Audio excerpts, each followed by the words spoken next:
Salut Déborah. Salut! Alors Déborah, on va te présenter, enfin tu vas te présenter toi, mais ce que simplement je voudrais t'introduire, c'est que tu fais partie des gens qui ont contribué à l'accompagnement qu'on propose. Donc toi, ta spécialisation, enfin t'es kiné, Oui, kiné du sport, c'est ça. et tu vas expliquer un petit peu ta spécialité. Et voilà, et donc je trouvais normal de pouvoir te faire participer à un podcast sur la chaîne Coach Aiki parce que ça peut intéresser pas mal de gens qui veulent pouvoir se remettre à la course à pied, qui ont des petits soucis à régler, etc. Donc, je pense que tu peux leur donner quelques petits conseils, leur expliquer un petit peu certaines choses. Et en plus, ils pourront après suivre tout ça parce que tu as un compte Instagram qui est dédié à ça. Ouais. Donc, allez, c'est à toi. Ton premier podcast en plus, donc un peu le stress.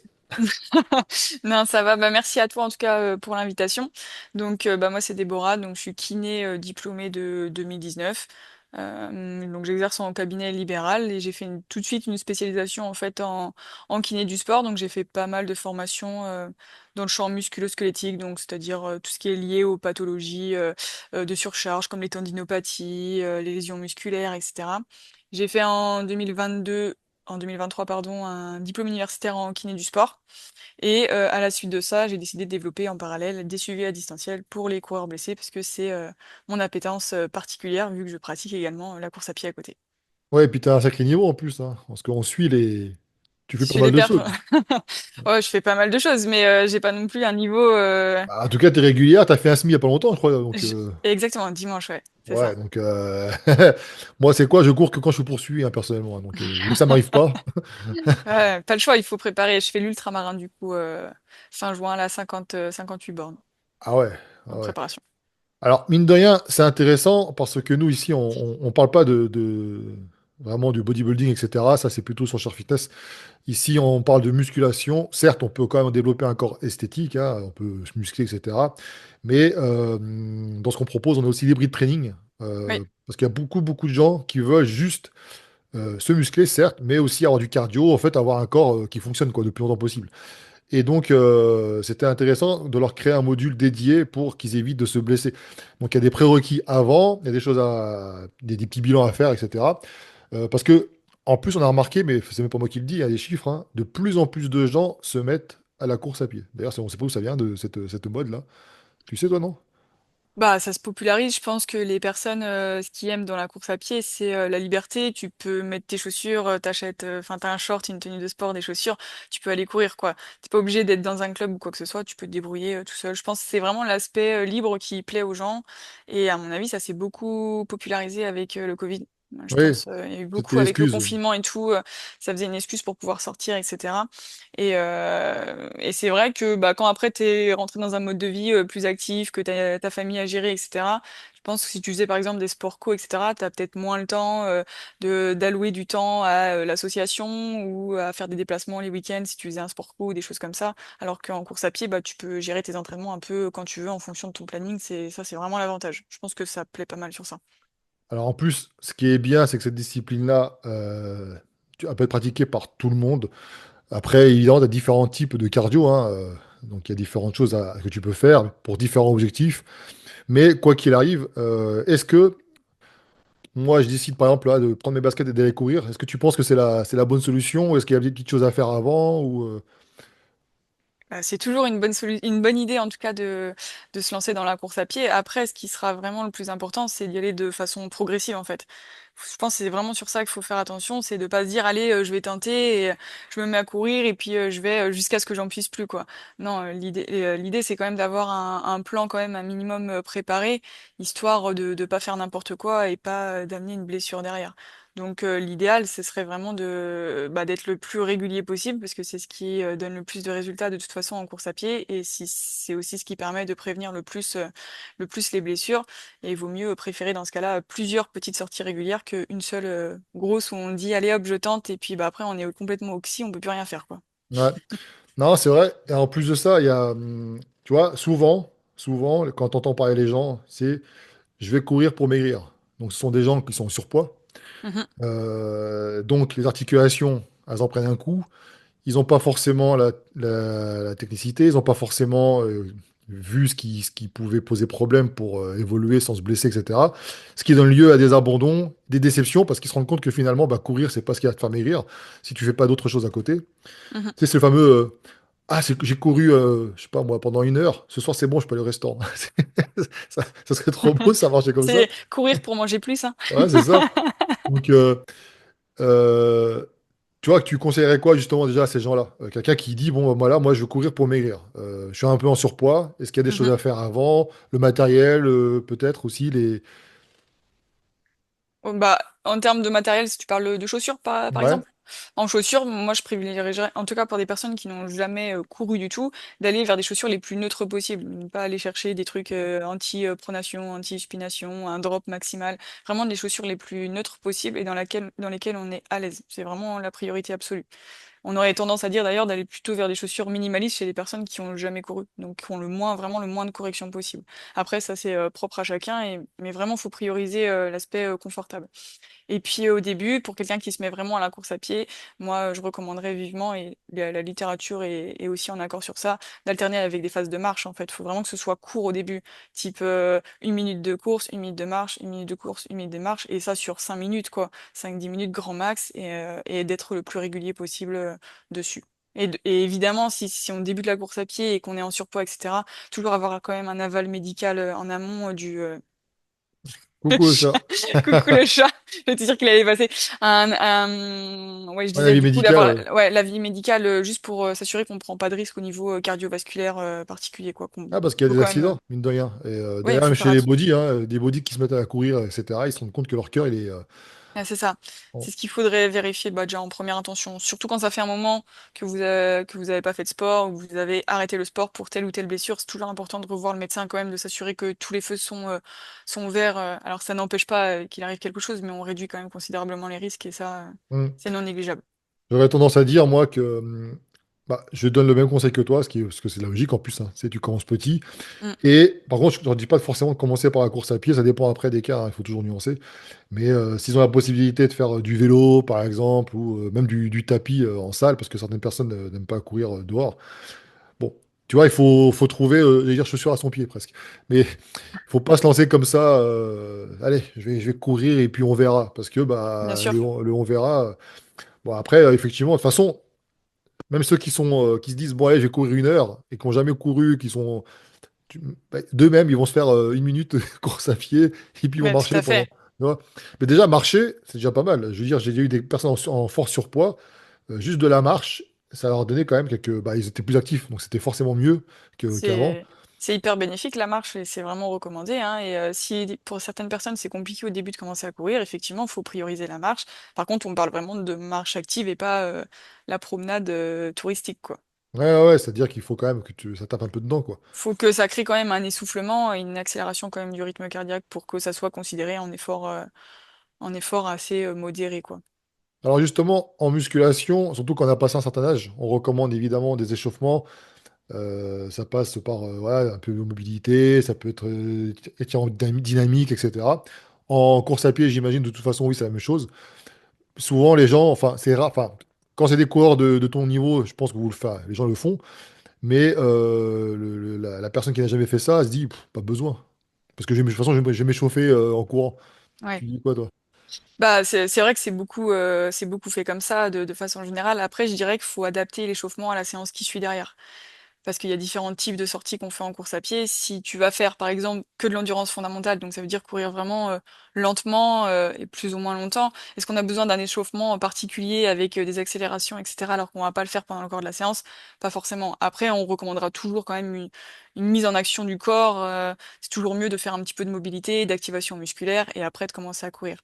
Par contre, si tu as une séance de fractionné, des séances en côte, du travail de seuil, etc., c'est quand même bien d'aller vraiment plus activer au niveau musculaire, de faire du travail de gamme athlétique comme on voit beaucoup dans les clubs d'athlètes, voire du coup des étirements balistiques là, ou activo-dynamiques pour vraiment préparer le muscle à l'effort. Et à savoir que l'échauffement, ça permet également aussi une amélioration de la performance. Donc si la visée c'est performer, l'échauffement il peut que apporter du bénéfice dessus, à condition qu'on s'échauffe convenablement. Ouais, bah, c'est comme la musculation. Tu sais, la C'est ça. musculation, tu vas t'échauffer et le mec va pas commencer avec sa charge de travail directement. Il va utiliser des charges et à monter progressivement pour la potentiation musculaire. En gros, C'est ça, tout à fait. voilà, bah, c'est pareil pour, ouais, c'est pareil pour tout, de toute façon, hein. C'est une mise en activation. Alors du coup, les gens, comme on l'a dit, on va parler c'était vraiment des gens, les 80% de ceux qui nous écoutent et qui ne sont pas forcément en forme. Euh, Ils veulent courir pour être en forme, justement, pour soit perdre du poids, souvent c'est pour perdre du poids, pour le côté cardio. Euh, Est-ce qu'ils doivent faire, parce que alors, nous, dans l'ergotrophie, on parle de déséquilibre, etc. Donc on pense à rééquilibrer la posture, etc., ce genre de choses. Toi, tu as créé un module, tu en parles de ça justement. Tu dis que bah, si vous avez des soucis de déséquilibre, ça peut provoquer des problèmes. C'est Ouais. des choses que...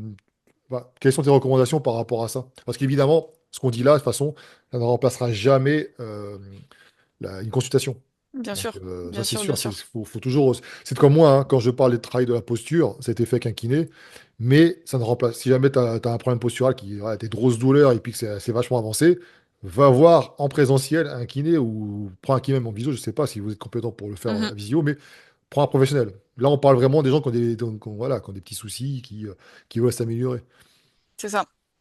Bah, dans tous les cas, oui, c'est toujours bien de faire, comme je le disais dans Aérotrophie, un screening, en gros, pour tester un petit peu la mobilité, voir s'il y a des gros trucs qui sautent aux yeux. Parce qu'effectivement, si c'est des petits trucs, on va pas s'amuser à récupérer les petits détails pour quelqu'un qui débute la course à pied ou quoi que ce soit, ou qui a pas eu de gros antécédents particuliers, c'est pas forcément nécessaire. Mais s'il y a vraiment des trucs qui sautent aux yeux en termes de mobilité, que ce soit en mobilité de cheville, de hanche, de dos, etc., ou en termes d'activation musculaire par des tests d'endurance, notamment au niveau bah, des mollets, des quadris, des ischios, des fessiers, etc.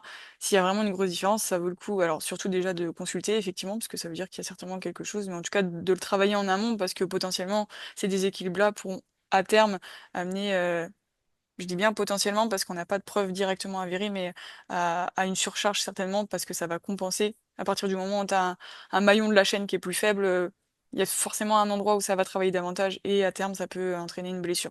Ah ouais. Ah bah ça a du sens, hein, de toute façon, parce que effectivement, comme tu dis, c'est pas forcément démontré de par des études ou quoi, mais sur le terrain. Mais moi, j'ai Ouais. expérimenté, hein. Tu sais, je courais et j'avais remarqué un truc, c'est que j'avais une putain de douleur au niveau des mollets. Mhm. Tu vois, je comprenais pas pourquoi. Mais en fait, parce que j'étais trop raide. En fait, il y avait pas ce, j'étais trop raide. Enfin, je sais pas, j'avais pas une course qui était souple, et je manquais en plus effectivement sûrement de souplesse, j'en sais rien. Tout ça pour dire que si j'avais fait cet effort-là, alors j'étais obligé à l'époque de courir, hein, c'était des épreuves, machin. Si Mhm. j'avais fait cet effort-là auparavant, je pense que j'aurais amélioré justement bah, enfin, j'aurais diminué ces douleurs et j'aurais évité la blessure, parce que forcément un jour ça arrivait la blessure. C'est ça. Alors, tu as parlé de mobilité. Les gens ne savent pas forcément ce qu'est la mobilité, parce qu'effectivement, nous, quand on parle de mobilité, c'est la capacité de faire un mouvement avec une amplitude maximale. Par exemple, tu sais, tu t'accroupis. Mais dans le domaine du sport, la mobilité, c'est la capacité, je crois, à rester contracté dans une position étirée. Enfin, je sais plus si tu peux expliquer. La mobilité, effectivement, c'est la capacité à aller chercher dans un maximum de l'amplitude, d'être capable dans cette maximum de l'amplitude à contrôler le mouvement tout en étant en mesure d'y développer la force maximale possible. Donc en gros, c'est vraiment amplitude, force, contrôle du mouvement. En gros, c'est vraiment ces trois choses-là qui font la mobilité. Tu peux pas être mobile si t'as pas de contrôle neuromusculaire dans ta fin d'amplitude, parce que du coup, tu vas créer de l'instabilité, ça sera pas bon. Si t'es pas en mesure de développer de la force non plus dans ce secteur-là, ça sera pas bon non plus. Vraiment, la mobilité, ça regroupe tout ça, ces trois choses-là. Et donc, c'est vraiment chercher le maximum de l'amplitude, le contrôler et être en mesure de produire de la force dans ce secteur. Ouais, c'est vrai que nous, quand on a parlé du terme de mobilité, c'est plutôt une espèce de souplesse en fait Hmm. qu'on développe. Parce que bah, dans l'accompagnement, c'est pas des sportifs forcément de très haut niveau ou des gens qui veulent. Parce qu'effectivement, on en parlait avec Michael Gundy, d'ailleurs, il disait mais, la mobilité pour la musculation, c'est inutile. Oui, parce que logiquement, tu es censé dans le body de travailler en pleine amplitude par rapport à ce que tu es capable de faire et avec une charge. Donc, Mhm. du coup, tu développes après une force à partir de là. Donc, oui, certes, c'est ce que je l'avais dit, Ouais, c'est mais ça, sans mobilité, tu pourras pas créer et développer de la force. Enfin, c'est un prérequis, c'est une base, c'est le fondement. Si t'as pas cette mobilité-là, tu pourras pas aller chercher telle ou telle amplitude, donc renforcer ton muscle dans telle ou telle angulation, ça sera pas possible parce que tu manqueras d'amplitude. Donc de toute façon, ça va aller avec, hein, et c'est effectivement. lié à l'âge, ça, ou c'est lié au manque d'activité? Parce que tu peux avoir des patients qui sont jeunes, peut-être qui manquent de mobilité, ou... Il y a plein de choses qui peuvent rentrer en lien dedans, mais alors, notamment par exemple des antécédents de blessures particulières. Pour donner un exemple classique, par exemple, l'entorse de cheville, ça entraîne, dans beaucoup de cas en tout cas, une limitation de mobilité en flexion dorsale de cheville. Donc le fait d'être en mesure d'avancer le tibia sur la cheville quand on est en appui dessus. Et ça, par exemple, chez des gens qui font la muscu, bah, ça va bloquer sur du squat. Et il y a des personnes qui du coup arrivent pas à descendre au squat parce qu'en fait ils manquent de mobilité de cheville parce qu'ils ont fait une entorse de cheville et que ça n'a pas été travaillé ou que la mobilité n'a pas été récupérée.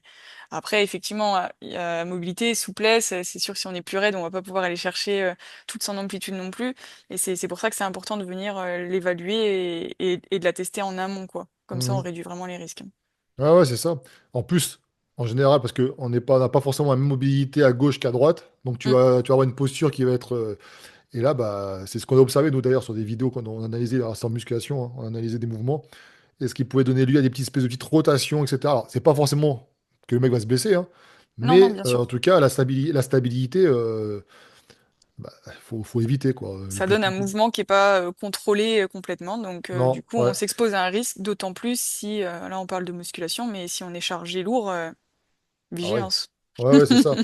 Tout pareil, pour ça que moi j'aime bien nuancer un peu les propos. C'est qu'on dit toujours les risques possibles qu'il peut y avoir, mais c'est pas pour autant qu'il y a certains qui vont réussir à s'en Ah oui, tirer correctement, tu vois. bien sûr, il y a des personnes qui ont des gros déficits de mobilité, etc., et qui vont courir et qui n'auront jamais de soucis, hein. Mm. Attention, hein, c'est pas 100% de personnes qui manquent de mobilité se blessera un jour. Mais bah, les chiffres sont quand même en faveur. Ouais. Après, tu as les gens, alors qu'on, justement, ce qui est drôle, c'est que des fois ils ont la espèce de patte folle. C'est-à-dire qu'ils ont le pied qui, au lieu de d'avoir ce mouvement-là, ça fait un peu sur son côté, là. Et ce qui fait que des Ouais. fois ça râpe le sol et puis clac, l'entorse. Ça, c'est pareil, c'est des renforcements qu'ils doivent faire pour corriger ça.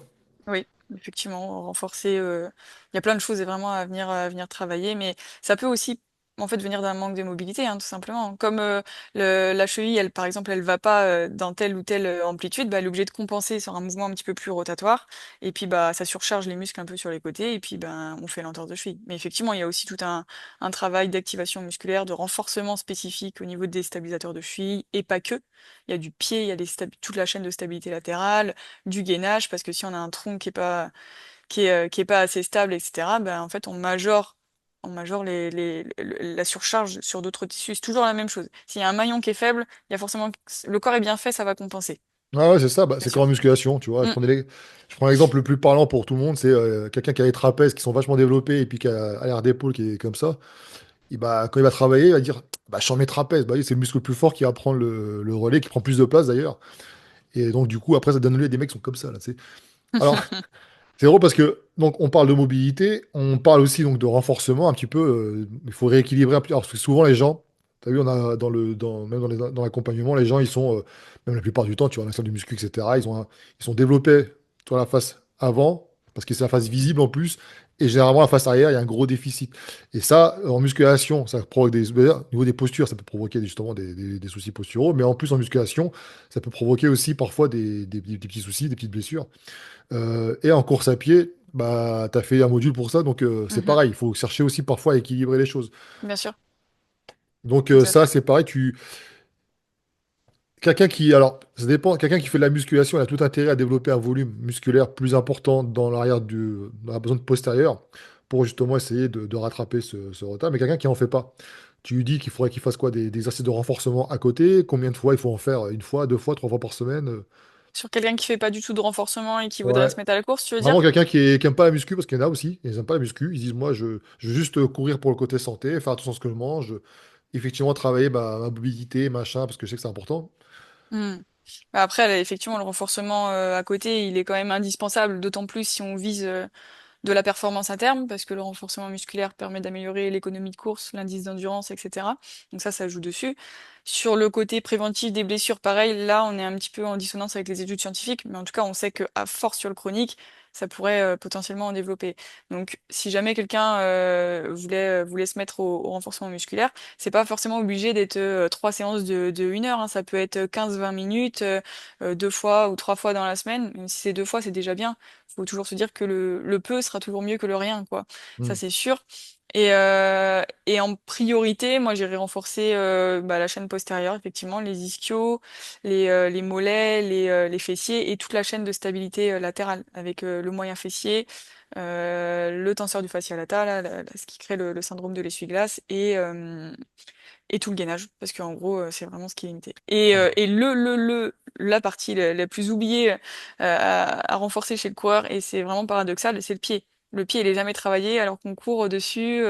On a 150 à 200 pas par minute, à saut par minute en course à pied, et c'est le seul muscle, enfin le seul groupe musculaire en tout cas qu'on va pas venir travailler, c'est les muscles intrinsèques du pied, alors que ça mériterait tout son intérêt. Ah ouais, t'as des choses à faire pour les renforcer. Bah, Bien sûr. tu le montrais d'ailleurs, t'as fait une vidéo où tu montrais comment tu implantais le pied, etc. Là, Ouais, c'est ça, ouais. exactement. Ouais, j'ai regardé quand même, hein, tu vois, je fais pas que les mettre en ligne, Bien, hein. c'est bien, c'est bien. Non, mais c'est intéressant de découvrir ça justement, parce que d'ailleurs, j'avais Gundil et puis de la vie ont écrit un bouquin sur. Alors, c'était quoi? C'était Guide du. Ah, j'ai plus le nom. Guide de la performance du sportif, ou un truc comme ça. Bref, il parlait pour chaque discipline sportive, quel programme tu pouvais adapter, tu pouvais utiliser pour justement améliorer la performance. Et ils en parlent de ça justement. Bien C'est pour sûr. améliorer la foulée, justement, tu vois, Le travail du pied, oui, si tu veux améliorer ta foulée, faut commencer par ça déjà, hein. c'est la base. La Et base. d'ailleurs, tu as vu, on en revient à toujours à la même chose. Il y a beaucoup de gens qui ont des soucis, mal de dos, etc. Que ce soit en musculation, en course à pied, tu as vu, tu as parlé du gainage. Mm. Ça, c'est super important parce que, surtout si en plus, tu as un dos qui se finit pas trop bas au niveau des insertions, tu as tout intérêt à renforcer. Mais ça, je dis, c'est la base de tout. Et c'est très souvent négligé. C'est très souvent négligé. C'est la base de tout, ouais, tout à fait, hein. Ah C'est ouais. vraiment le socle commun à toute rééducation. Moi, je parle rééducation quand je vais au cabinet, mais les personnes qui viennent pour une entorse de cheville, ils font du gainage.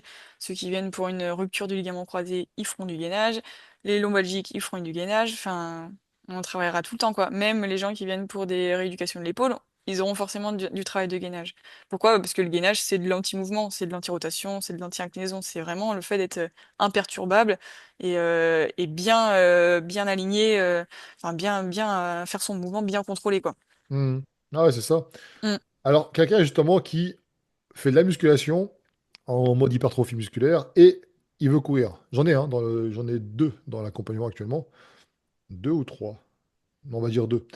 Euh, Tu vois, j'ai envie de comparer ça un petit peu à ceux qui pratiquent la musculation en hypertrophie, qui font par exemple de la boxe.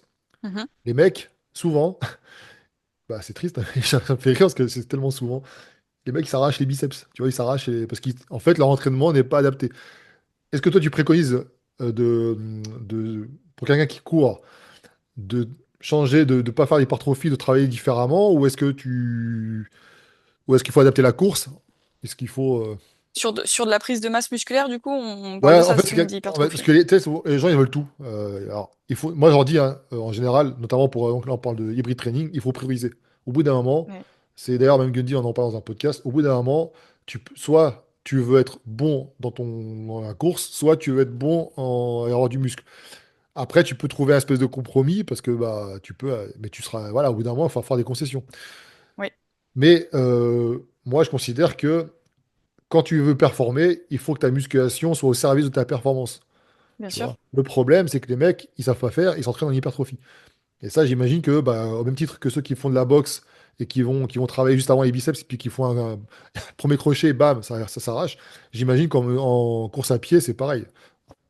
Bah oui, bah alors déjà, il y a pas mal de coureurs qui veulent pas faire de renfort parce qu'ils ont peur de prendre de la masse, Ouais, ça, et c'est un donc du tort, coup, ça. que ça prend du poids, Ouais. et que du coup, ça soit contre-performant. Alors à savoir que c'est faux, évidemment, puisque plus on pratique de la course à pied, et bah, plus on inhibe la protéine mTOR, là du coup c'est un petit peu plus technique, mais celle qui est responsable en tout cas de la prise de masse musculaire. Donc en parallèle, du coup, pour répondre à ta question, les gens qui font que l'hypertrophie, s'ils font de la course à pied derrière, ça peut être contre-productif en gros sur leur prise de masse, dans tous les cas. Après, tout est question de volume, hein, de comment on va mettre effectivement, hein. C'est pas en courant 5 fois semaine et en faisant 2 semaines d'hypertrophie qu'on va se retrouver bodybuildé, hein. C'est pas possible. Non, non, Ça, ah, ça c'est ça, n'arrivera c'est pas, quand effectivement. on fait le rapport 70-30, donc 70% cardio et 30% muscu, l'idée, c'est que la muscu, on essaie d'éviter de perdre le moins possible, c'est des acquis, tu C'est vois. ça.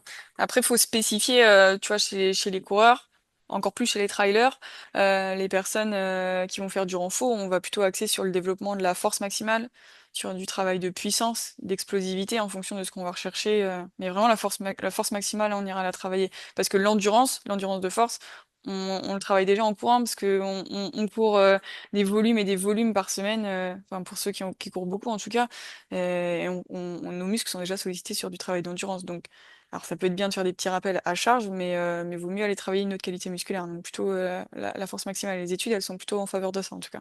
Ouais, bah ça a du sens. Mais en plus, comme je te dis, c'est que le problème, c'est que les gens, ils pensent que, et on en parlait juste avant, hein, mais Mm. les gens, ils pensent que musculation, c'est que hypertrophie, c'est que, Ouais. tu vois. Et Ah non, non, c'est pas la possible. musculation, c'est vaste, la musculation. On peut tout travailler. Il y a plein de On est... qualités musculaires différentes, hein, effectivement. Bah On a oui. l'hypertrophie, la prise de masse, on a de la force la force maximale, on a de l'explosivité, on a de la puissance, on a de l'endurance de force. On a plein de Ouais, qualités différentes. c'est ça. Après, il y en a qui sont communes à d'autres, il y en a qui sont liées également, hein. L'hypertrophie, ça va avec la force maximale, hein. Tu te doutes bien, hein, plus le muscle est gros, plus il sera en mesure aussi de fournir de la force, c'est logique, à condition qu'on l'entraîne pour, Ouais. Mais après, il faut pas que évidemment. ce soit. Donc, c'est pour ça que je dis il faut vraiment faire les choses de manière cohérente. Et moi, justement, dans l'élaboration du programme Hybrid Training, alors, je ne l'ai pas créé, hein. Enfin, il n'y a pas vraiment de créateur d'Hybrid Training, d'ailleurs. En réalité, ça existe depuis longtemps. Sauf que les gens se sont appropriés un peu du truc, ils ont fait c'est marketing, hein, tu sais. Mais ce que je leur dis, c'est que, voilà, si tu vises, comme la 90% des gens qui sont dans l'accompagnement, juste être capable de pouvoir courir, être capable de pouvoir soulever des charges, de ne pas te faire mal, etc. Donc c'est du 50-50. Bon, mais par contre, si tu commences à viser la performance, là, je pense qu'effectivement, il faut revoir tout. Il faut que ce soit au service de ta performance. C'est comme, donc, comme ceux qui pratiquent le MMA, ils vont pas pratiquer. Si tu fais du MMA, parce que j'ai vu des mecs, moi, je fais du MMA, mais je voudrais avoir le corps d'un bodybuilder. Mais je fais, tu sais que c'est énergivore. Tu sais, c'est d'avoir des grosses épaules, machin, Mhm. etc. Et en plus, tu vas pas développer la même qualité. C'est-à-dire que si tu dois exploser pour développer une frappe, ou alors même résister à des saisies, donc développer une espèce d'endurance, c'est pas Ouais, bon. Et faut ils se rendent vraiment de pas la compte. puissance à fond, ouais, Ah ouais, ouais, sur et les ils se rendent sports pas de compte de combat, ouais. ça. Et c'est-à-dire Mm. que quelqu'un qui travaille en hypertrophie, il conditionne vachement, tu vois. Il conditionne vachement, et donc bah, il s'use. Et ouais, mais je voudrais avoir le corps de un tel, donc il me donne le nom d'un mec du MMA. Alors, déjà, ils sont dopés, mais Mm. peu importe, ils se rendent pas compte que ils sont musclés. Mais ça, c'est la conséquence indirecte de leur entraînement, de leur prépa, et non pas l'inverse. Ils sont pas cherchés à être beaux, tu vois. Ils sont pas. Oui, bien sûr. Après, c'est côté, comment dire, hypertrophe, enfin, la génétique, etc., machin. Oui, bien sûr. Et les gens ils sont un peu, tu sais, ils sont un peu paumés. Ils veulent tout faire, ils veulent avoir le corps de un tel, mais en même temps, ils veulent être capables de faire ceci. Non, il n'y a que Superman qui peut le faire. Et Ouais, encore, lui, tu vois. Non, mais, c'est ça. non, mais c'est vrai, hein. Et après, faut se dire aussi ce que vous avez la capacité à encaisser tout ça, parce qu'on n'en a pas parlé, mais regarde, courir, ça demande quand même une sacrée, enfin, en termes de récupération, etc. On peut en parler maintenant. Ça demande quand même une sacrée dose voilà, autant la musculation, tu peux te permettre de t'entraîner peut-être 4-5 fois par semaine. Moi, si des mecs qui courent, ils font des, je sais pas, moi, 5, il y en a un il se reconnaîtra derrière, puis coucou Laurent. Le mec qui court 5 fois par semaine, au bout d'un moment, ton corps, C'est faisable après, ouais, attention, c'est hein, faisable. Mais à fond, quand tu prépares, ah oui, bah à fond tout le temps, non, avec mais la muscu, ça c'est un grand débat et c'est voilà l'erreur classique du coureur débutant, je mets entre guillemets, mais de courir tout le temps à fond, toujours aller chercher mieux que la fois dernière, toujours chercher de la performance, ça c'est l'erreur la plus classique et c'est la meilleure façon de d'amener à la blessure, hein, de toute façon, ouais, parce parce que que, effectivement on épuise le corps. Et j'en reviens du coup à ce que tu disais, mais tout est question de planification en fait. Faut toujours bien programmer l'entraînement, bien gérer les charges d'entraînement, que ce soit en musculation, que ce soit pour avoir un objectif particulier, justement l'esthétisme, du développement de masse ou quoi que ce soit. Mais il faut que les entraînements soient cohérents avec notre objectif. Et donc pour ça, bah, c'est toujours la même chose, hein, ça part par une bonne planification. Demain, je veux performer sur un semi, bah, faut que je m'entraîne spécifiquement pour performer sur un semi. Faut que je m'entraîne à faire du 5 km pleine balle ou de l'entraînement d'ultra trail à 100 km. Ça sera pas du tout le même entraînement, quoi. Bah, c'est ouais, ouais, pareil pour les qualités musculaires, c'est pareil pour tout plein de choses. C'est vraiment la base, quoi, ouais, ouais. la C'est pour ça planification. que ceux qui suivent le programme Ergotrophie, on peut leur inclure par exemple du HIIT, parce qu'ils ont ils ont une volonté de perdre un peu, d'augmenter leurs dépenses énergétiques. Mhm. Mais par contre, je vais pas leur dire d'en faire 4 fois par semaine. Parce que là, c'est pareil, ils vont être cramés, tu vois. Faut que ce soit cohérent. Le problème, c'est que les gens, ils pensent qu'en faisant beaucoup, ils vont avoir plus de résultats. Ah ouais, ouais. Bah, Mais il y a des règles à respecter sur ça. En tout cas, en course à pied, on a tendance à dire, enfin, et d'ailleurs on le dit, hein, la fréquence. elle est supérieure au volume et supérieure à l'intensité. Vaut mieux courir régulièrement, après augmenter un peu les volumes et après venir mettre de l'intensité. Ce qui payera plus, ça sera la régularité. Et vaut mieux, dans sa semaine, tu disais courir 5 fois, vaut mieux, vraiment mieux, et c'est ce qui est recommandé, courir 5 fois, allez, on va dire 10 minutes, que une fois 50 minutes dans ta semaine. Le corps, il aime pas les changements brutaux d'activité. Ah ouais, c'est Lui, clair. il a besoin d'être exposé régulièrement à la contrainte pour pouvoir créer l'adaptation derrière. Donc si on lui met qu'une seule fois un gros pic, ça lui plaît pas du tout, quoi. Ah ouais, c'est ça. Bah ouais, Alors ça franchement, peut être bien toléré sur un certain temps, mais au bout d'un moment, si on y est exposé trop longtemps, en tout cas, ça va poser problème. après, nous, on a des gens depuis 40 ans. Mm. En termes de récupération, c'est pas non plus. Alors, ils sont pas vieux Ouais. encore, hein, mais quand même, ils ont plus 20 ans. Donc, Et puis la récupération, elle est souvent négligée. On fait pas attention et à la base des bases, hein, comme on en avait déjà parlé, mais le sommeil, l'hydratation, la nutrition, avant d'aller chercher tout plein d'autres choses à côté, faut déjà se concentrer sur ce qui marche le mieux. Et à l'heure actuelle, les études scientifiques, elles sont vraiment en faveur de ça, quoi. Sommeil, quelque chose de régulier, etc. Pareil au niveau de la nutrition et de l'hydratation, c'est vraiment primordial. quand tu vois des gens, moi je suis dans le sud, tu vois des gens des fois courir à 14 heures en plein cagnard, tu dis, mais putain, mais. Ouais. Oh, C'est allez. peut-être pas la meilleure idée, quoi. Ah non, non, non. Puis ils sont contents, hein, mais putain, moi je fais ça, je crève direct. Donc, Après, il y en a toujours qui auront besoin de s'entraîner dans des situations comme ça parce qu'ils préparent, je sais pas, moi, un trail au Kenya. ouais. Oui, Mais ça c'est bon, vrai, ça c'est fort, hein, et franchement, voilà, après, c'est du spécifique. Et encore une fois, la vie médicale, voilà, on se met pas du jour au lendemain à faire un truc là sans avoir checké que tout est OK pour le faire, quoi. Surtout dans des conditions plus extrêmes. Pas Ah prendre ouais. de risques, pas prendre des risques inutiles, hein. Non, non. Mais après, la plupart des gens, quand tu les interroges, donc tu as ceux qui veulent courir parce qu'ils pensent que ouais, ça, ils sont dans une quête de perte de poids, et tu as ceux qui le font juste pour se défouler, Oui. tu vois, juste ça. Donc ils n'ont pas vraiment d'objectif Et bah, eux, des fois, ils ont tendance, ça dépend après où est-ce qu'ils travaillent, mais ils ont tendance à le faire tous les jours quasiment. Tu sais, tu les vois Mm. à 14 heures les mêmes, hein, qui courent tout le temps. Bah, bien sûr. Mais bon, après, ils ont pas un rythme de course. Mais je me dis que peut-être qu'ils devraient inclure au moins une fois par semaine tout ce qui est étirement, ce genre de choses, non? Qu'est-ce que Bah, t'en penses? les étirements, à l'heure actuelle, en tout cas, on sait que si on veut vraiment y tirer des effets positifs, après ça dépend ce qu'on cherche, hein, attention, parce qu'il y a plein de choses qu'on peut venir travailler avec les étirements. C'est mieux s'ils sont faits de façon chronique, donc sur du long terme en fait, que ce soit encore une fois de la régularité dessus. Là, encore une fois, la fréquence va être primordiale comparée au volume qu'on va faire. Donc c'est toujours mieux de faire des étirements réguliers tous les jours plutôt que de faire qu'une seule séance d'étirement juste après le sport. Quand c'est fait que en aigu, on a effectivement un effet de bien-être, mais qui dure pas. Et par contre, on peut pas avoir tous les gains potentiellement qu'on pourrait avoir derrière, comme de l'amélioration de la performance ou de la souplesse, etc. Et encore une fois, pareil, il faut bien cibler l'objectif de ce qu'on veut faire avec les étirements pour pouvoir adapter en conséquence la façon dont on va s'étirer, parce qu'il y a encore une fois aussi plusieurs façons de s'étirer. Ouais, parce que Ça sera- c'est ce qui est difficile des fois à faire comprendre aux gens aussi, c'est que Ouais, ils comprennent, enfin, ils confondent des fois étirement avec limite souplesse, quoi. Si tu leur dis de s'étirer, on dira, pour eux, c'est le grand écart. Tu sais, ouais. oui, d'accord, si tu veux. Mais non, mais après, justement, dans tout ce qui est correction posturale, par exemple, c'est ce que je leur dis, hein, faites régulièrement les choses. Maintenant, c'est vrai que la réalité, c'est que les gens sont tellement occupés. Tu sais, alors, ils se disent occupés parce que quand tu fais un audit de leur planning et que tu te rends compte que tu as réussi à leur dégager 4 heures par jour, ils sont pas si occupés que ça, mais c'est juste que c'est pour eux pas une priorité. Donc, Oui, c'est ça. mais tu vois, moi je dis routine, par exemple, j'ai tout con, mais vous avez du mal des fois à démarrer votre journée, enfin, inclure une routine de réveil qui peut, justement, ça peut être fait à base d'étirements, machin, mais un Ouais. truc tout con, hein, de 5 minutes. Ah oui, tout à fait, ça peut durer 5 minutes, ça peut durer 2 minutes 30. C'est ça. Enfin, en vrai, on peut adapter. On les trouve dans une journée, mais à condition qu'on a envie de les trouver.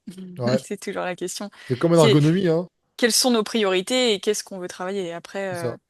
à qui veut des résultats s'en donne les moyens, je pense. Donc, Ouais, bah c'est très très important ça, parce mm, que parfois les gens se plaignent, mais enfin, t'as ceux qui ont peur de dire ouais, attends, j'ai trop de trucs à faire, etc. Non, on les rassure, mais il faut être, comme tu dis, oui, régulier. Même, alors des fois ça fait rire, parce que tu vois, on a des vidéos, on dit ouais, tu sais, t'as des programmes 20 minutes par jour. oui, Le problème, c'est que ça a été détourné. C'est-à-dire que des mecs te vendent des trucs en disant en 20 minutes par jour, tu vas être musclé en 20 minutes. Non. Mais par contre, ça peut suffire pour justement être en meilleure forme. Et puis, tu vois, c'est comme en ergonomie. En ergonomie, il n'y a pas que le fait d'adapter ton poste de travail.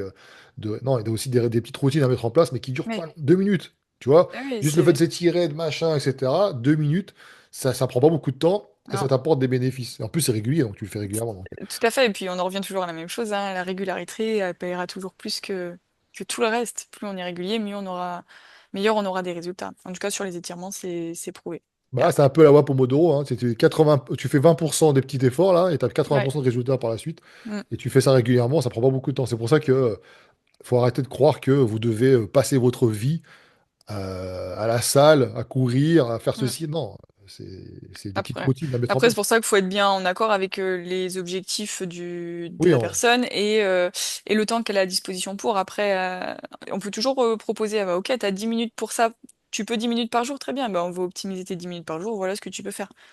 C'est de la c'est ça. communication, hein. Ah ouais, c'est ça, c'est ce que je dis, hein. Mais après, il y a évidemment, nous, on n'envoie pas du rêve, tu vois. On va dire, Non, par exemple, quelqu'un qui veut faire un marathon, tu lui fais, ouais, tu fais 10 minutes par jour de course. ça va être trop léger. Ouais, c'est ça, c'est c'est ça le problème. Mais même en musculation, tu vois, les mecs, ouais, j'ai vu que y a la série unique, 20 minutes par jour, ça suffit. Bah vas-y, fais, et puis on verra, hein. Tu verras que non, faut pas. En fait, le problème, c'est qu'il y a des choses qui existent, mais que c'est détourné à but mercantile. Ce qui fait que ça Mm. vous fait croire des choses. Après, ça, donc du coup, c'est débunké. Du coup, on dit, bah, c'est de la merde. Non, c'est pas de la merde. Encore une fois, il faut nuancer les propos. C'est que enfin, tout est possible, mais en fonction déjà. De toute façon, un programme, quel qu'il soit, c'est fait en fonction de votre âge, etc., machin, de vos antécédents, mais aussi, surtout, de votre planning. Parce que si Oui. c'est pour faire un truc où tu te dis, putain, j'ai ça à faire, j'arrive pas à l'intégrer correctement, non, bah, ça Ça sert à sera rien. pas fait, ça sera Non, pas fait. ce sera pas Mais fait. ça, c'est la base de tout. Ça part de la motivation, qu'est-ce qu'on priorise, comment on veut s'organiser. Si ça colle à ce qu'on est en mesure de faire, on fera. Si ça nous paraît une montagne, ça sera pas fait, hein. Non. Ça, c'est clair et net, hein. Moi, je le vois tout le temps au cabinet, hein. Si on dit aux patients, tous les jours, il faut que vous fassiez une séance d'1 heure, jamais le patient va faire les exercices d'1 heure, c'est pas possible. Si, je vais aller avoir moins de 5% des patients qui vont le faire, ceux qui vraiment, vraiment, ils sont à fond dedans, quoi. Mais enfin, c'est pas possible, c'est trop prenant. Il Mais surtout faut que, caler aux disponibilités. Moi, j'aime bien leur demander, vous pensez que vous pouvez le faire combien de fois par semaine? Est-ce que c'est faisable à la maison? Toujours questionner pour amener les personnes à bien bah, réfléchir, à se rendre compte de est-ce que oui, j'ai du temps pour et est-ce que c'est ma priorité de le faire ou pas? c'est pour ça que, au début, quand j'avais créé l'ergotrophie, j'avais créé un système où les gens faisaient des choses pendant leur séance. Hmm. Et je me suis rendu compte d'un truc, c'est le regard. Si tu fais un Superman ou machin, c'est- c'est- c'est- donc les gens forcément ils ont un peu honte. Donc j'ai fait faire ça à la maison, tu vois, déjà ça leur permet de le faire. Mais j'ai remarqué un truc aussi, c'est que les gens, en fait, ça dépend si c'est une urgence pour eux aussi. C'est-à-dire que, et en Oui, général, c'est urgent quand t'as mal. Si t'as mal, tu dis, Tain, j'en peux plus, bah, si on te dit la solution c'est de faire ça, tu vas le faire. Alors que des gens ouais. n'ont pas forcément de douleur, tu leur dis, fais ça préventivement, mais ils le feront pas. Le préventif, c'est pas vendeur, hein. Non. Et Parce pourtant, que bah, les gens, ils vont s'en inquiéter quand ils auront le problème. Malheureusement, mais là je te rejoins, je me doutais de ce que tu allais dire. Malheureusement, effectivement, il vaut mieux tout miser sur le préventif et pas avoir besoin de faire du curatif un jour. Mais ce qui intéresse les gens, c'est déjà savoir ce qu'ils ont. C'est vraiment la cause principale. Des fois, avant même d'être traité, c'est de comprendre ce qu'ils ont. Et après, c'est de trouver une solution, et rapidement, généralement, et avec le moins de moyens possible. Avec le moins d'efforts possible à faire. Mais ça, c'est pas possible. non, ça c'est pas, Donc, même nous, dans les fallait faire le promesses. taf en amont, fallait faire le taf en amont pour avoir le moins de choses, Ah le ouais, moins de ouais. choses à faire derrière. Et comme on le dit hein, avec même avec Camille, hein, d'ailleurs, on a des conditions générales de vente, nous, contrairement à d'autres, c'est précisé dessus, on n'est pas là pour soigner, hein. Donc Ouais, c'est trop bien tard. sûr, bien Si sûr. si t'as des douleurs, etc. Alors, quand on s'entend, hein, parce que les douleurs, entre les douleurs ressenties, ce qui est vraiment le cas, etc. Enfin bref, t'as des choses à. Mais des petites troubles que tu peux avoir, ah, j'ai un petit peu mal des fois, ok, on peut peut-être essayer de corriger cela. Parce que si on réussit à identifier, par exemple, une fois, j'ai vu le gars, il était comme ça, pas Malcolm, il travaillait dans un bureau, son bureau n'était pas adapté du tout, donc toute la journée, il était comme ça, il faisait pas d'étirement, rien du tout, donc, et puis après, il a enchaîné la musculation, donc forcément, donc, ça, c'est corrigeable, mais quelqu'un Mhm. qui a déjà des grosses douleurs, quitte, j'en ai un justement, qui est rentré, qui a des grosses douleurs au point de pas dormir, au point de pleurer, lui, ses consultations, c'est Bien sûr. la médecine d'abord, et après, il reviendra quand il sera, entre guillemets, réparé, remis à Ouais. pied. Faut éliminer Mais tous les signes d'urgence, en tout cas, Mm. C'est pour ça tout que ce c'est qui dangereux est. tu vois, quand on fait des accompagnements qui sont en lien avec la santé, le bien-être, J'ai même pas envie d'utiliser le terme santé parce que c'est pas mon travail, la santé. Le bien-être. Mais on agit en préventif. On n'est pas en mode. Oui, Et comme je dis toujours, hein, c'est que à partir du moment où on doit vous soigner, c'est pas sur un accompagnement que vous allez trouver votre solution. Parce que des fois, ton arthrosite, j'imagine, ils t'écrivent, alors j'ai une douleur, machin, qu'est-ce que je peux faire? Bah j'en non. ai tous les jours sur Instagram des personnes qui m'envoient Ouais. ça. Bah, c'est comme nous, hein. Et c'est toujours le Et même problème, hein, j'ai plus de pecs, on fait comment? Et t'es un pseudo, tu t'appelles le Kiki88, t'es en privé, je sais pas. Mais oui, moi c'est ce que je leur dis, sans bilan, sans prendre le temps avec toi de connaître ce qui se passe, tout ce qu'il y a déjà eu, ton contexte, ce qui pose problème, sans évaluer spécifiquement telle ou telle chose. Mais je peux pas répondre à cette question-là. La douleur, c'est multifactoriel, il y a plein d'autres choses à prendre en compte. On a des red flags à s'assurer d'éliminer pour être sûr qu'on n'est pas dans une zone qui ne nous concerne pas, etc. Donc effectivement, des DM, ouais, j'en ai tous les jours sur ça, ouais, des Ah, même personnes mon qui me pote, le demandent. doc, c'est pareil, il recevait trop de trucs. Voilà, c'est ça. Après, bah, moi, j'éduque aussi hein, les personnes sur ça, hein, dire bah, c'est important de consulter. Voilà, on peut pas répondre. On peut guider et orienter, mais on trouvera pas des réponses toutes faites sur les réseaux, sur Internet, à condition qu'il n'y a pas eu de bilan spécifique qui a été fait. C'est trop généraliste, c'est pas individualisé. Et ce qui vous fera aller mieux, ça sera quelque chose d'individualisé et qui répond à votre problématique. Oui, Voilà. parce que tous les kinés qui sont sur les réseaux, et les vrais kinés, parce que là c'est pareil, il y a des gens qui se font passer pour des kinés. Sur TikTok, j'en ai vu, hein. Euh, Partout. Ah, mais ouais, mais c'est clair, mais pas mais comme des coachs, comme des. Oui, oui, mais comme pour toute profession. Mais là, parce qu'ils ont vu que ça faisait beaucoup de vues, mine de rien, parce que les Mm. gens sont dans un sale état. Il faut le dire ce qui est, hein. Les gens, en plus, ils sont dans un sale état. Donc, ça fait des vues. Et du coup, il y a des gens qui. Alors, ils mettent pas le terme kiné, mais ils font de la kiné, quoi. Tu vois, ils Oui, sortent des bien trucs. sûr. Mais bon, en général, les kinés, bah, comme toi, ils prennent justement des précautions. Ils sont pas là ils jouent pas avec votre santé, quoi. Donc, ils font pas n'importe quoi. Donc, ça sert à rien de. Si vous avez des douleurs, en plus, attends, tu vas voir ton médecin généraliste, il te prescrit une consultation chez un kiné, c'est Bien sûr. remboursé, quoi. C'est pas comme si. Mhm. Que faites cet effort-là. Mais au bout d'un moment, le problème, tu vois, c'est que les gens, la grosse majorité, ils espèrent avoir des résultats avec, comme tout à l'heure, peu d'efforts. Le Comme moins de choses ça, possible. Oui. tiens, je lui écris, elle va Ah, me dire que alors déjà tu travailles. Au bout d'un moment, il faut quand même payer l'expertise, hein, c'est pas non plus bien gratuit. sûr. Déjà, tu délivres beaucoup de gratuits d'ailleurs sur ton Instagram. Donc ça peut être, c'est déjà bien, hein, tu vois. Mais tout ce Bien qui est sûr. pathologie, Ça donne de l'éducation, ça permet de cibler, etc. Après, c'est toujours important de bien préciser que ben, ces exercices peuvent convenir à certaines personnes. Ça se trouve, ça marchera très bien chez certaines personnes qui juste regardent la vidéo parce que ça ciblait pile ce qu'ils avaient besoin de travailler sans pour autant qu'on l'ait évalué en amont. Mais pour la grande majorité, ça marchera pas parce que c'est un exercice généraliste et qui n'a pas été adapté spécifiquement pour toi. non, ouais, C'est c'est vraiment ça. ce qui fait la différence.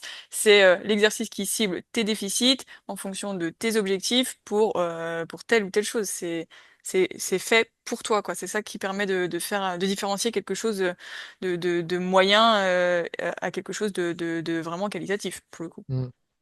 Ah ouais. Donc c'est pour ça qu'il faut faire attention et puis essayez Bien d'agir, sûr. attendez pas. Quand vous passez à voilà, 35 ans, en général, ce sont des gens qui prennent conscience, justement, ils ont déjà eu un petit pépin, donc ils se disent, je vais peut-être changer deux, trois trucs parce que j'ai envie de durer le plus longtemps possible. Voilà, respectez, voilà, vous pouvez, tous, en réalité, tous ceux qui m'écoutent là, tous, ne veulent pas avoir des enfants, des machins, un travail, tous, vous pouvez inclure des routines. En fait, on marche comme ça, nous, on marche par routine pour le sommeil, pour travailler votre mobilité, les étirements, les machins, peu importe, tous. Après, il faut que, voilà, au bout d'un moment, il faudra pas se plaindre si vous n'avez pas fait un minimum d'efforts. On vous demande pas de passer des heures et des heures par jour, mais Oui, le minimum, quoi, le minimum syndical. Puis après, il faut prioriser. Voilà, ce que je dis à mes clients, hein, on leur donne un plan d'action et on priorise. On ne pourra pas tout faire. Des fois, je leur dis, il faudra faire ça comme routine. Je sais très très bien qu'ils ne pourront pas tout mettre en place. Parce que c'est dur à en créer de nouvelles habitudes en plus quand tu changes ta vie comme ça, bien tu vois. sûr, Et déjà, si tu bien sûr. fais un minimum ça, plus ça, tu es Mhm. régulier, comme je disais tout à l'heure, à la fréquence, Oui, il y a des résultats. Et ils ont tous des résultats. Et bien après, une sûr, fois que c'est mis en place, qu'ils y pensent presque plus, tu vois, bah là, ils se disent, bon, bah, j'aurais maintenant amélioré cette partie-là, optimiser la chose, tu vois. Donc, ils commencent à inclure autre chose. C'est comme ça qu'il faut procéder. Au début, quand j'ai commencé la musculation, je ne me suis pas mis à faire des échauffements, étirements, machin, etc. J'ai déjà appris à faire la musculation. Ensuite, bah, j'ai commencé à apprendre après à m'échauffer correctement. Et puis Mhm. après, la récupération, etc. Au fur et à mesure, Bien t'optimises. sûr, Mais petit à petit. ouais, ouais.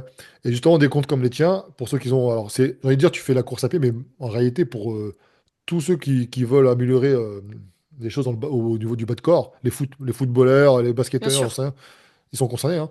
Donc, Oui, oui. Et de façon générale, tout ce qui a lieu sur enfin, la planification, la gestion de la charge d'entraînement, etc., ça vaut pas que pour la course à pied, hein. Ça joue beaucoup parce que c'est des répétitions, etc., mais ça vaut pour la muscu, ça vaut pour les sports co, ça vaut pour plein de choses, hein. ah C'est ben applicable. ouais, parce que la musculation, notamment les femmes qui aiment bien travailler le bas de corps, Mhm. elles ont tout intérêt justement, d'ailleurs, ce que je leur dis, hein, c'est dans la... Allez, regarde, parce que moi j'ai fait des vidéos, tu sais, c'est plus axé pour les postures et puis pour tout ce qui est au bureau, mais tout ce qui est justement rééquilibre, etc., c'est complet, ce que tu as mis en Oui, place. bien Et sûr. donc, et ça, est-ce qu'ils peuvent transposer après les recommandations bas de corps, c'est la même chose pour le haut de corps ou il y a une espèce de différenciation à faire? Vis-à-vis de quoi? De la charge d'entraînement ou ce genre de choses? Bah, tout ce que tu dois mettre en place pour justement éviter les blessures, tu Ah, vois. bah, bien sûr, bah, de toute façon, le travail de mobilité, oui, le travail de force, oui, et toute la gestion de la charge d'entraînement, ça reste la même. Parce qu'en fait, c'est les tendons qu'on vient surcharger, etc. Donc, ça marche de la même façon au niveau des membres supérieurs, hein, de toute façon.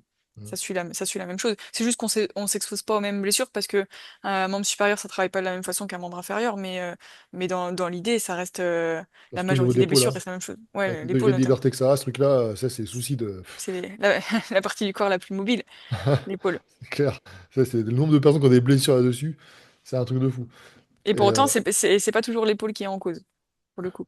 ouais, Généralement, ça ah peut ouais. venir des cervicales, ça peut venir d'un manque de mobilité thoracique. Très souvent, c'est le rachis, enfin, la colonne vertébrale au niveau du dos là, qui pose problème, hein, au niveau... Et du coup, c'est toujours et encore la même chose. C'est un maillon qui est de la chaîne qui va pas, et du coup, bah, qui est-ce qui va compenser? Bah, c'est l'épaule.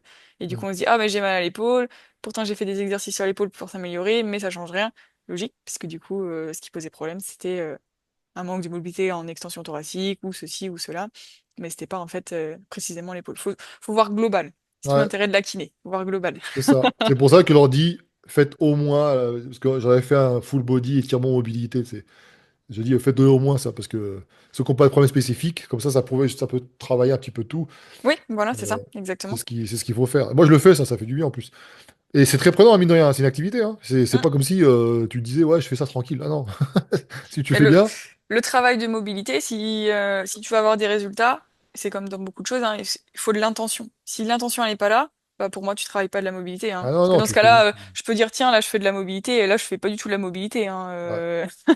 Ah, c'est vrai. Là, là, je bouge mon poignet, mais je fais pas un travail de mobilité. Si je viens y mettre de l'attention de façon à aller chercher vraiment l'amplitude maximale que je tiens dans un certain temps, enfin, voilà, c'est de l'amplitude et de l'intention C'est ça. associée, quoi. Ouais, faut rester en contraction. Enfin, ouais. C'est concentré, c'est épuisant nerveusement Non, ouais, c'est clair. de travailler. Il n'y a pas de truc vite fait, quoi. Ça, c'est pas possible. Ça Non. doit être vraiment, c'est fatigant. C'est pour ça que même si c'est pas fait longtemps, bah c'est bien. Parce que tant qu'on y a mis vraiment de l'intention, bah, effectivement, ça fatigue. Ouais, ouais, c'est clair. Et tout ce qui est blessure, genre périostite, tu dois avoir un tas qui doit te dire, ah putain, ça, c'est le truc, ça va arriver moi aussi, putain, sur les deux. J'ai repris la Ouais, course à pied, bam, les deux tibias, bam, bam, bam. effectivement. Périostite, ouais, J'avais un cœur qui battait là-dessus, moi. c'est une pathologie la plus fréquente retrouvée à la course, hein, de toute façon. Donc, c'est une pathologie de surcharge. Donc, le périostite, bah, c'est une inflammation du périoste. Le périoste, c'est la membrane qui entoure l'os. Et en fait, il y a trop de contraintes qui sont mises dessus en répétition à la course à pied. Donc, c'est typiquement quelqu'un qui en fait trop d'un coup, trop fort, trop intensément, trop répétitif, trop inhabituel. Et puis, bah, du coup, ça déclenche des douleurs. Il faut juste s'assurer que ce soit bien une périostite et pas d'autre chose.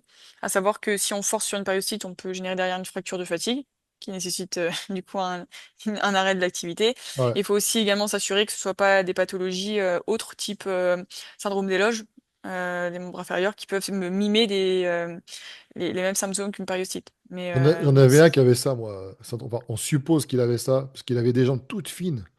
Il y avait plus, enfin, ses muscles, c'était et des douleurs. Ouais. Tu vois.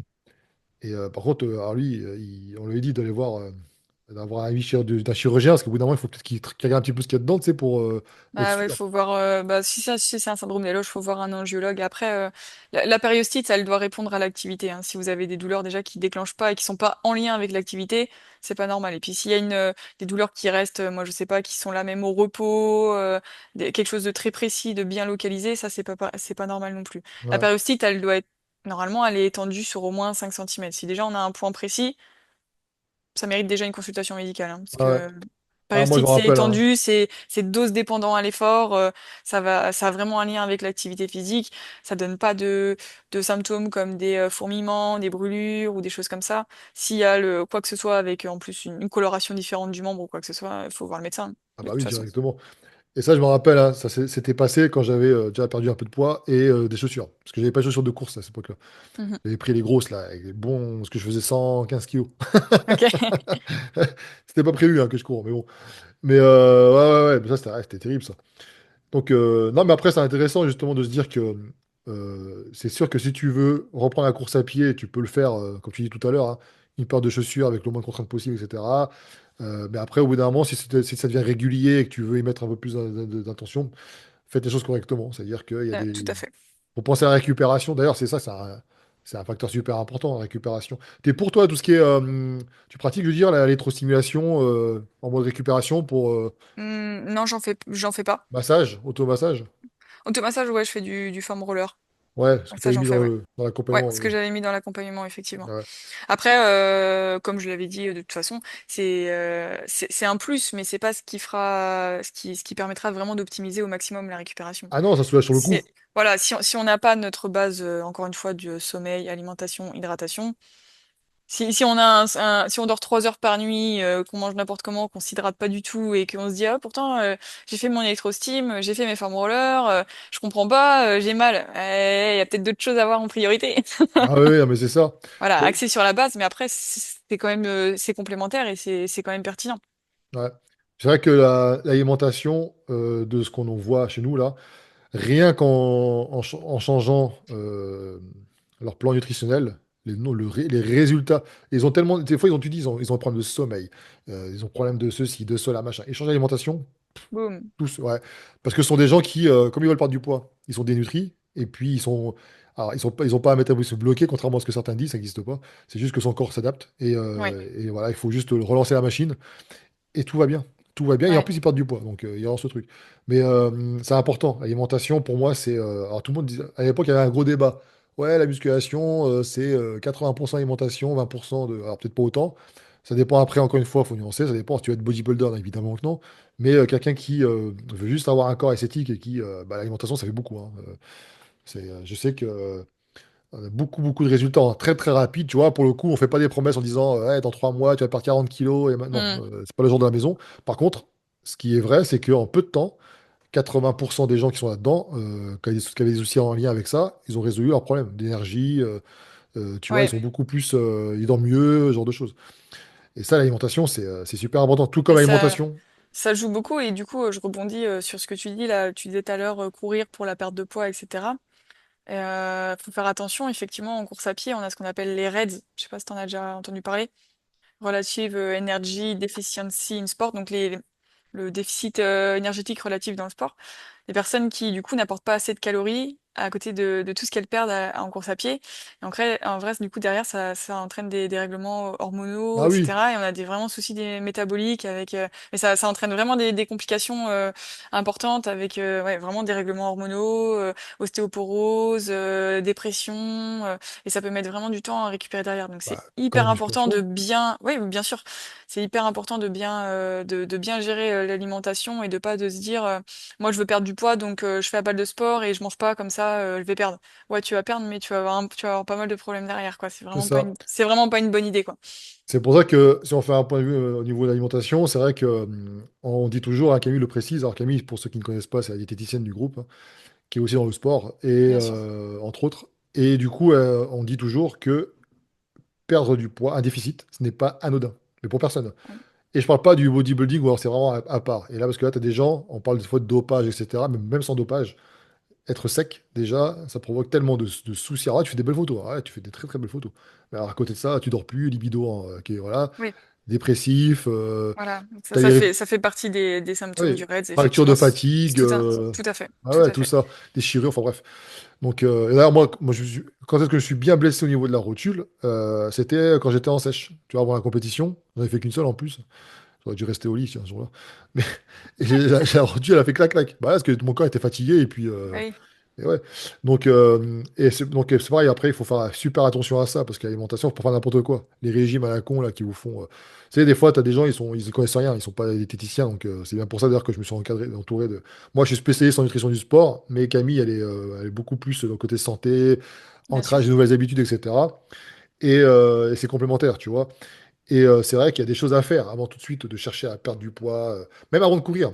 Tu veux perdre du poids, c'est pas en courant, c'est pas en faisant un déficit que tu vas déjà. Avant, il faut comprendre déjà pourquoi tu as pris du poids. Déjà, Oui. il faut faire un bilan. Qu'est-ce qui a fait que. Oui, Ensuite, et éliminer des causes métaboliques aussi possibles. Encore une fois, on en revient ah oui, toujours oui, à la oui, consultation médicale, mais il y a des choses qui peuvent être responsables d'une prise de poids, hein. c'est Mm. ça. On demande un bilan pour certaines personnes, justement. Nous, par contre, on n'interprète pas. Alors, Camille, elle est Non, bien habilitée. sûr. Camille, elle est habilitée à le faire, parce que elle le sait, elle le fait. Parce que du coup, ça devient des patients pour elle. Mhm. Et non pas des clients pour moi. Mais voilà, sinon, effectivement, des fois, ouais, il faut pas, il n'y a pas que le côté. Mais il faut connaître la cause pour après essayer d'en créer de Oui, nouvelles habitudes. Parce que si les gens, tu vois, ils vont voir des coachs, là, ils ont dit, ouais, je vais perdre du poids. Le mec, il a dit, ok, bah tu manges moins. Ils arrivent à 1200 calories, tu sais. Alors, ils perdent du poids, hein, ils font des beaux avant-après, hein, ouais, super. Le coach, il est content, il fait des belles photos, ah, super. Une sur TikTok, là, des couples qui n'ont aucune compétence, ils font une perte de 40 kilos en 3 mois. Alors, je sais pas si c'est pas des comptes fake d'ailleurs qu'ils ont créé eux-mêmes pour s'auto-sucer. ouais, Mais bref, toujours est-il que c'est hyper dangereux.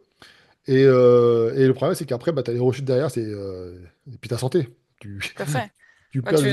vraiment, c'est pas une bonne chose. On entraîne plein de problèmes derrière. Oui, on perd du poids, mais à côté de ça, on perd en qualité osseuse, on perd en gestion hormonale, on perd en qualité de sommeil, on perd en santé mentale et psychologique, on perd en plein de choses. Donc le rapport bénéfice-risque, il est vraiment en faveur du risque, hein. C'est vraiment C'est pas une ça. bonne idée. Mm. C'est pour ça que là, je m'adresse à ceux voilà, le plus grand public qui nous écoute sont des gens qui cherchent avant tout un équilibre. Donc, bah, restez dans cette optique-là. Après, on parle pas des sportifs de haut niveau quand tu as évidemment, quand tu as des échéances, machin, compétition. Là, tu te sacrifies, hein, tu veux pas, tu sais, le côté sport santé, c'est plus trop le cas quand tu veux performer, même si tu peux essayer de limiter un peu la casse, hein, parce que tout dépend. Je sais que, mais t'en payes forcément un peu le prix. Donc, Bah, mais après, c'est là qu'il faut faire attention aux raids, justement. Et quand on veut chercher de la performance, c'est là que les sportifs se mettent en danger, entre guillemets. ouais, Mais ouais, faut vraiment. C'est pour ça que c'est important d'être quand même bien entouré, pardon, au niveau staff médical, etc. Et qu'il y ait bien de la coordination dans tout ça, que tout le monde travaille et collabore ensemble pour la santé de la personne. C'est vraiment important. ouais, c'est ça, c'est exactement ça. C'est d'ailleurs pour ça que j'ai créé, tu sais, une collaboration entre différents experts. Et Camille, elle va même beaucoup plus loin quand on voit que quelqu'un souffre de TCA. Ouais, C'est pas notre boulot, ça, tu vois. Et Camille a dit, c'est un travail justement collégial. Donc, ça veut dire qu'il y aura le psychologue ou le psychiatre, ça dépend. psychologue, bien sûr. Ouais. Ouais.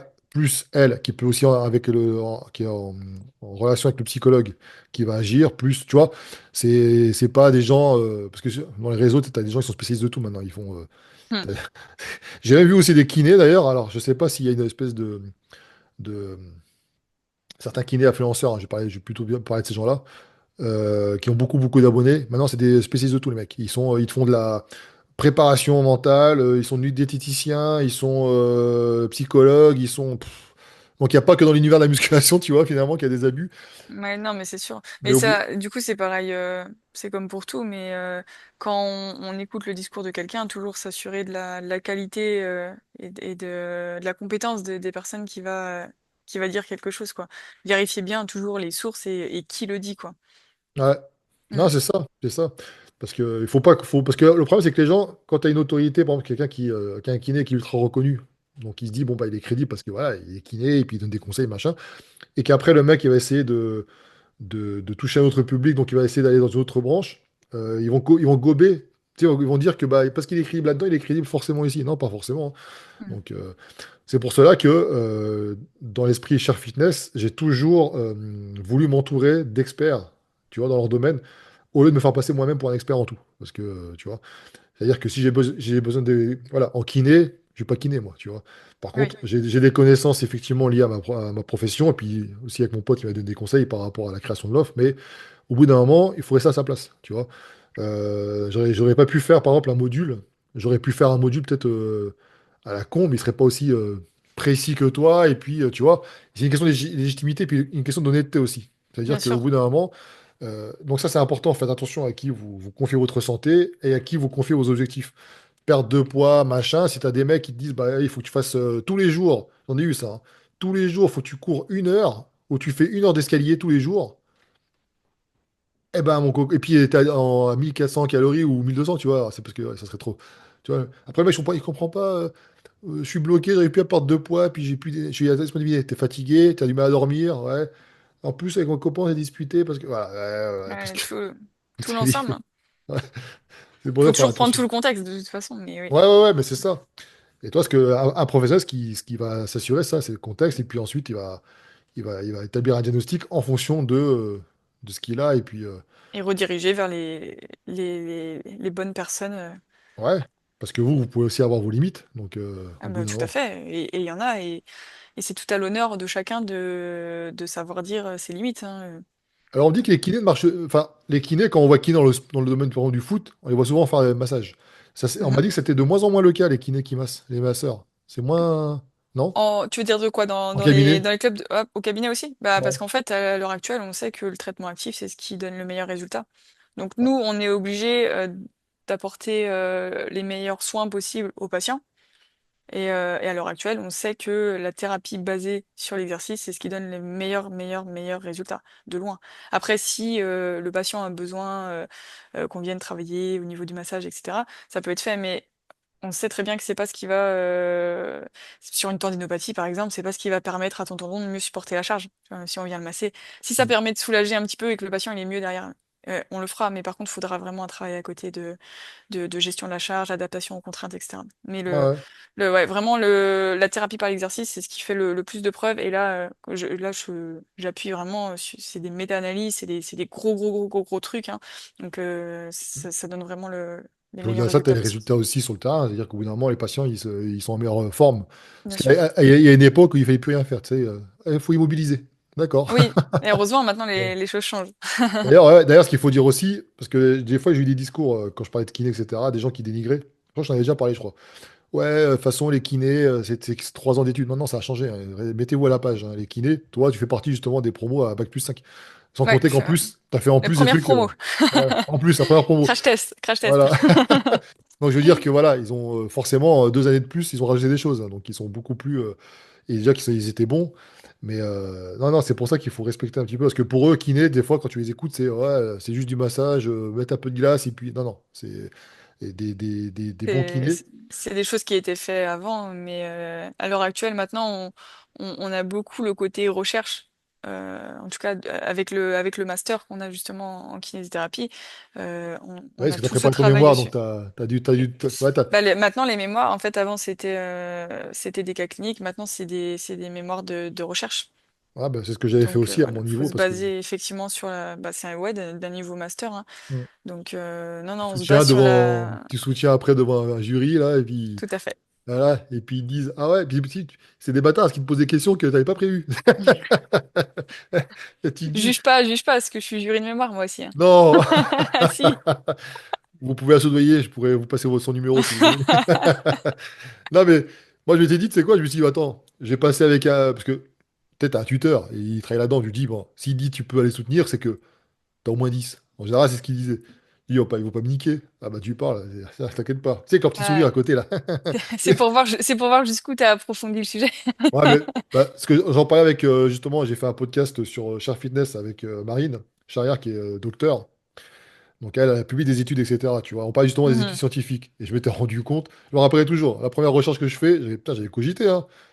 Et déjà, comprendre les études, c'est difficile, c'est pas mon métier, hein, mais bon. En plus, c'est en anglais, donc il fallait toujours. Mais voilà, j'avais fait une bibliographie, je me suis dit, tiens, c'est bon. Le mec, il me dit, non, il en faut 3 fois plus. J'ai quoi? Tu sais. Et donc, j'ai quand même soutenu, puis donc voilà. Mais des années plus tard, en plus, j'ai écouté ce qu'elle disait, Marine. Je me suis rendu compte d'un truc, c'est qu'en fait, ça se trouve, parmi tout ce que j'ai trouvé, j'ai compris d'être de travers. Tu vois, c'est pour ça que ça me fait marrer quand t'as des gens qui parlent d'études scientifiques, machin, qui font des.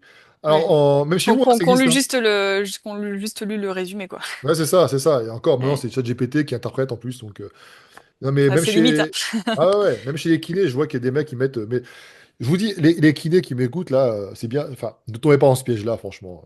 Vous avez pas besoin. Ça fait marrer, c'est comme des coachs qui disent coaching. Comment ils disent? coaches basé sur la science. Ah, mais si tu es coach, ce que tu fais, c'est basé sur la science, que tu parles d'anatomie, de physio, peu importe, tu vois.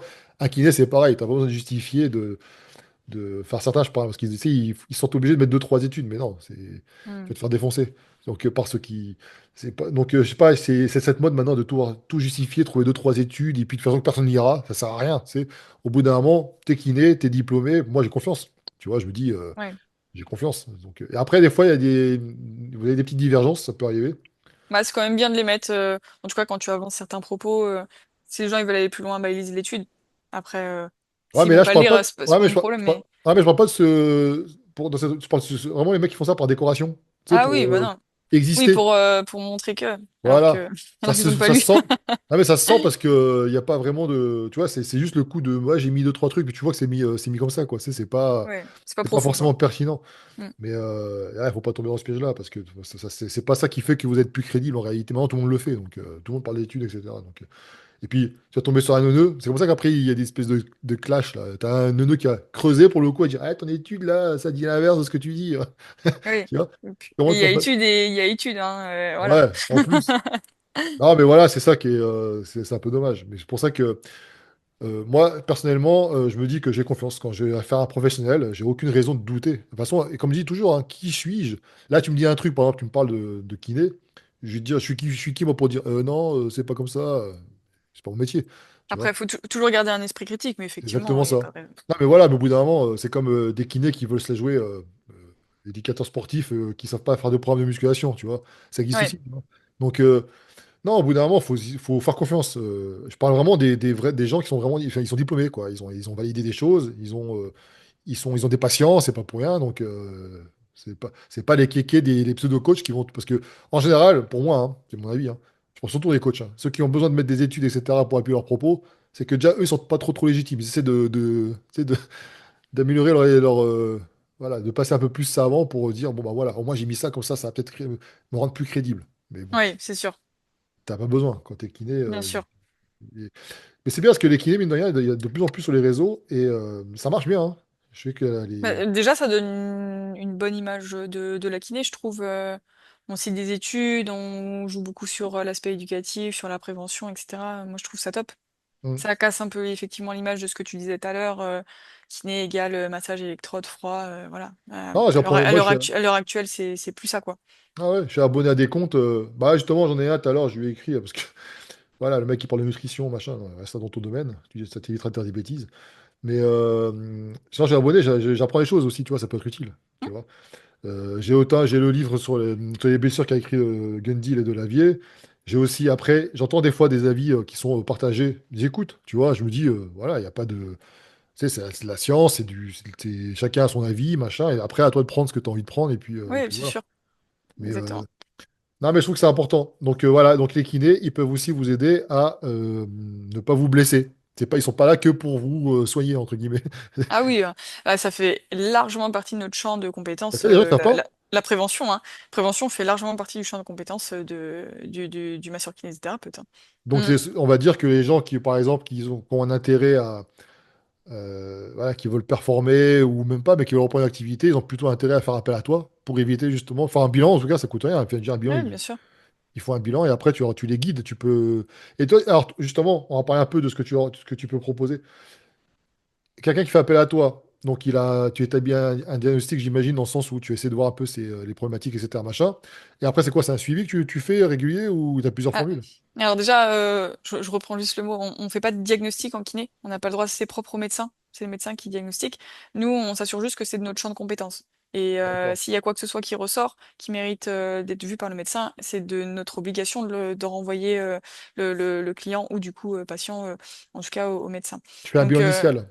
voilà, on fait un bilan Ouais. initial, où on fait toute l'anamnèse, on pose des questions, on évalue le contexte, on pose des questions quand même précises, encore une fois, pour éliminer ce que je te disais tout à l'heure, là, les red flags, là, les signes qui montrent que bah, ce n'est pas de notre ressort. Hop, comme ça, nous, on s'assure de ça, parce que c'est notre garantie en tant que professionnel de santé. On évalue la mobilité, l'endurance musculaire, etc. Enfin, tout ce qui sera nécessaire et pertinent en fonction de la problématique de la personne.